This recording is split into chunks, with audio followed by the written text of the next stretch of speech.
Hello everyone, welcome to hand in hand physics. I am Bhavna. आज हम velocity time graph के different cases को discuss करेंगे। Velocity time graph का एक प्रैक्टिकल एप्लीकेशन आप स्पीडोमीटर में देख सकते हैं, जैसा कि पिक्चर में दिख रहा है। So first case is particle is moving with constant velocity. Suppose particle का इनिशियल पोजीशन ए पॉइंट पर है और ये 10 मीटर पर सेकेंड से जा रहा है। अब 5 सेकेंड, 10 सेकेंड, 15 सेकेंड, 20 सेकेंड के बाद भी इसका वेलोसिटी 5 मीटर पर सेकेंड, 10 मीटर पर सेकेंड ही होगी, क्योंकि ये कांस्टेंट वेलोसिटी से जा रहा है। तो इसका जो ग्राफ है वो straight line parallel to the time axis. अब इसका हम स्लोप देखेंगे। इसका स्लोप 0 है और वीटी ग्राफ का स्लोप एक्सेलरेशन देता है। इसका मतलब इस केस में एक्सेलरेशन इज 0। मतलब जब कोई ऑब्जेक्ट कांस्टेंट वेलोसिटी से मूव करता है तो उसका एक्सेलरेशन 0 होता है। Next case, when the object is moving with constant positive acceleration. अब यहाँ पे भी दो केसेस हो जाएंगे। फर्स्ट केस हो जाएगा इसका when v is positive and a is also positive. अब a और v दोनों पॉजिटिव है, मतलब दोनों का डायरेक्शन सेम है। इस केस में ऑब्जेक्ट की वेलोसिटी बढ़ जाएगी। और अगर इनिशियल पोजीशन हम ऑब्जेक्ट की लेते हैं कि वो 5 मीटर पर सेकेंड पे है, यहाँ पे ए पॉइंट पे है ऑब्जेक्ट, तो इसका ग्राफ कुछ इस तरह का बनेगा। अगर हम एक पैरेलल लाइन ड्रॉ करते हैं टाइम एक्सिस के पैरेलल और यहाँ पर एंगल थीटा ले लेते हैं, तो tan theta is equal to slope of the graph. ये हमने लास्ट वीडियो वीटी ग्राफ के पार्ट 1 में देख लिया है। Slope of the graph this is equal to change in velocity upon time taken. So this is equal to acceleration is equal to tan theta, because tan theta is equal to change in velocity upon time taken. अब इसका next case है when the velocity is negative and acceleration is positive. When v is negative and a is positive. अगर v negative है तो हम time axis के नीचे से स्टार्ट करेंगे। सपोज हमने यहाँ पे इसको -10 मीटर पर सेकेंड से स्टार्ट किया है और एक्सेलरेशन पॉजिटिव है, तो हमें स्लोप अपवर्ड डायरेक्शन में हमें लेना होगा। तो इस केस में जो ग्राफ बनेगा वो कुछ इस तरह का ग्राफ आएगा। अब देखिए, ग्राफ का जो एरिया रहता है, वीटी ग्राफ का एरिया, वो डिस्प्लेसमेंट देता है। अब यहाँ पे देखिए, वीटी ग्राफ का एरिया टाइम एक्सिस से नीचे, इसका मतलब डिस्प्लेसमेंट नेगेटिव हो रहा है। तो जब भी वीटी ग्राफ का हम चेक करेंगे, जब एक्सेलरेशन पॉजिटिव है और v नेगेटिव है तो डिस्प्लेसमेंट नेगेटिव होगा। Next case, particle is moving with constant negative acceleration. अगर पार्टिकल नेगेटिव एक्सेलरेशन से जा रहा है तो a इज नेगेटिव एंड यहाँ पे भी अब दो केसेस ले लेंगे। फर्स्ट केस हमने ले लिया v is positive, v positive है और a नेगेटिव है। तो देखिए, स्लोप जो स्टार्ट होगा हमारा, स्लोप का डायरेक्शन a नेगेटिव है तो स्लोप का डायरेक्शन डाउनवर्ड होगा, और v पॉजिटिव है तो हमें टाइम एक्सिस से ऊपर स्टार्ट करना है। तो इस केस में v का डायरेक्शन a के ऑपोजिट है तो स्पीड ऑब्जेक्ट की कम हो जाएगी। तो देखिए, ग्राफ इस तरह का इसका आ जाएगा। अब देखिए, इसका जो हम एरिया चेक करेंगे तो ये एरिया टाइम एक्सिस से ऊपर आ रहा है। जब भी टाइम एक्सिस से ऊपर एरिया होगा तो इस केस में डिस्प्लेसमेंट पॉजिटिव होगा। तो अगर एक्सेलरेशन नेगेटिव है और v पॉजिटिव है तो डिस्प्लेसमेंट भी पॉजिटिव होगा और ऑब्जेक्ट की स्पीड धीरे धीरे कम हो जाएगी। Second case, when v is negative and a is also negative. v भी नेगेटिव है और a भी नेगेटिव है। अब v नेगेटिव है मतलब हमें टाइम एक्सिस से नीचे ग्राफ स्टार्ट करना है, और a भी नेगेटिव है, इसका मतलब हमें स्लोप डाउनवर्ड लेना है। तो देखिए, ये इस तरह से कुछ हो जाएगा। सपोज हम -10 से स्टार्ट करते हैं तो ये ग्राफ इस टाइप का आ जाएगा।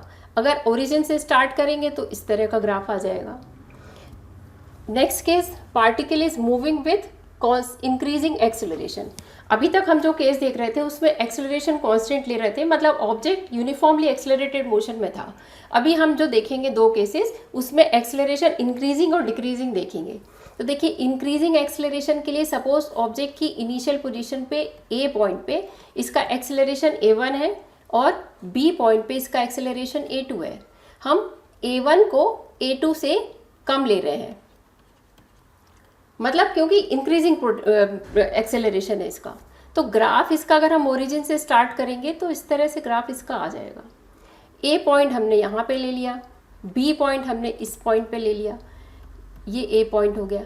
यहाँ पे हम एक टेंजेंट ड्रॉ करते हैं, बी पॉइंट पे भी हमने एक टेंजेंट ड्रॉ किया और यहाँ पे एक एंगल ले लिया। This angle is θ1 suppose and this angle is θ2। तो हम देख रहे हैं यहाँ पे क्लियर है कि θ1 जो है वो θ2 से छोटा है।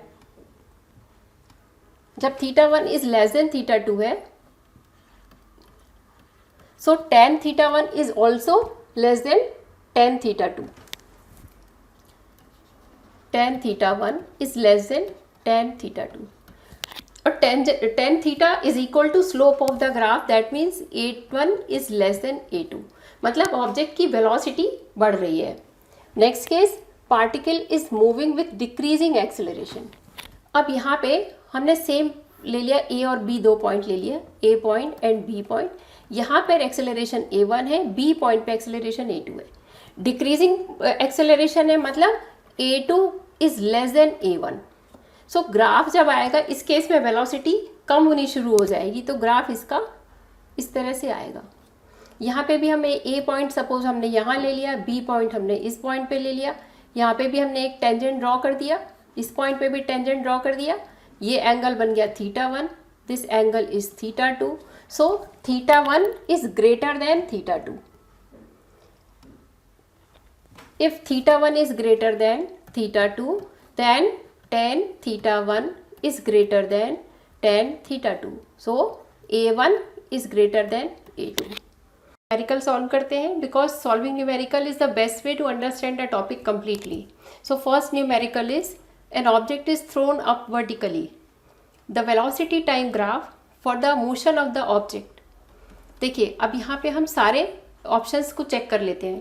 तो देखिए अगर किसी ऑब्जेक्ट को अपवर्ड थ्रो किया है तो ये यूनिफॉर्मली एक्सेलरेटेड मोशन का एग्जाम्पल होता है।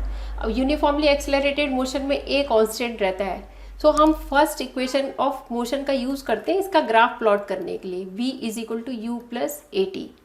अब इसका जो ग्राफ बनेगा वो स्ट्रेट लाइन ग्राफ होगा। सो सी ऑप्शन तो पहले ही हमारा कैंसिल हो गया। अब बाकी तीन ऑप्शंस में से हम चेक करते हैं। सो ए ऑप्शन देखिए, यहाँ पे दूसरा पॉइंट ये है कि यहाँ पे देखिए टाइम को वाई एक्सिस पे लिया हुआ है और वेलोसिटी को एक्स एक्सिस पे लिया हुआ है।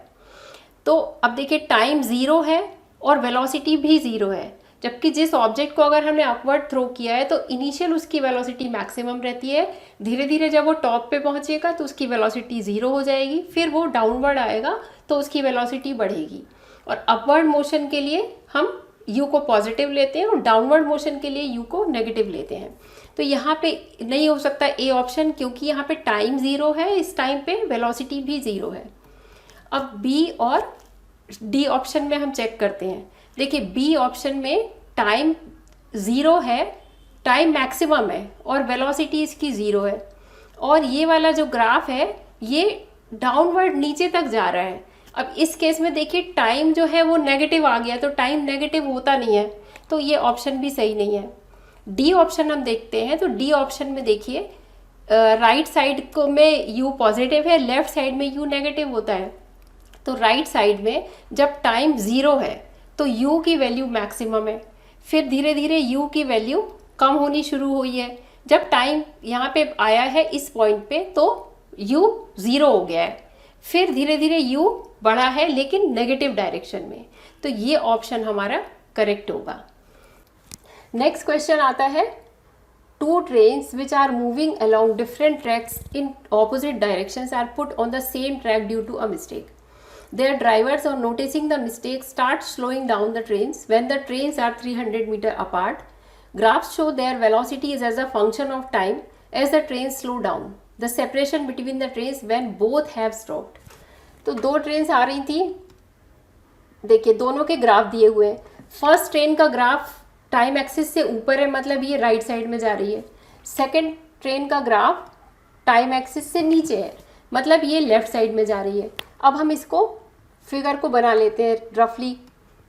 देखिए ये टोटल हमने ले लिया 300 मीटर डिस्टेंस, एक ट्रेन इधर से आ रही है, एक ट्रेन इधर से आ रही है, दोनों का डिस्प्लेसमेंट चेक करेंगे तो वीटी ग्राफ का जो एरिया है उससे डिस्प्लेसमेंट निकल आता है। तो हम ट्रेन 1 का डिस्प्लेसमेंट देख लेते हैं। ट्रेन 1 में देखिए ये ट्राइंगल है, तो ट्राइंगल का एरिया 1/2 बेस इंटू हाइट होगा, तो 1/2 और ये परपेंडिकुलर हमारा हो गया 40 और ये 10 हो गया। तो ट्रेन 1 का एरिया हो जाएगा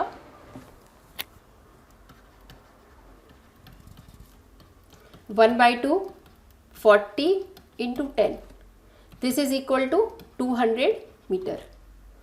अब ट्रेन 2 का एरिया भी हम निकाल लेते हैं। ट्रेन 2 में देखिए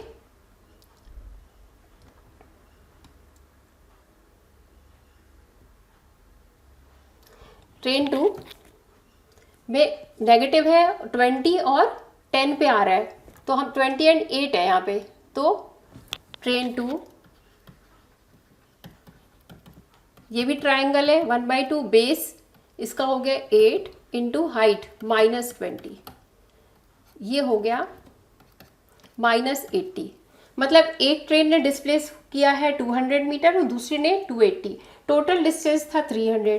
तो अब ये हम 300 में से इसको सब्ट्रैक्ट कर देंगे 200 प्लस 80, तो हमें बचेगा 20 मीटर। मतलब दोनों ट्रेन के बीच में 20 मीटर का डिस्टेंस होगा जब वो स्टॉप हो जाएंगी। तो इस तरह के क्वेश्चंस आप और भी सॉल्व कर सकते हैं। अगर आपको कोई क्वेरी हो तो आप पूछ सकते हैं कमेंट सेक्शन में। अगर आपको मेरा वीडियो अच्छा लगता है तो आप प्लीज़ इसे लाइक एंड सब्सक्राइब करिए और शेयर भी करिए। Thank you for watching me.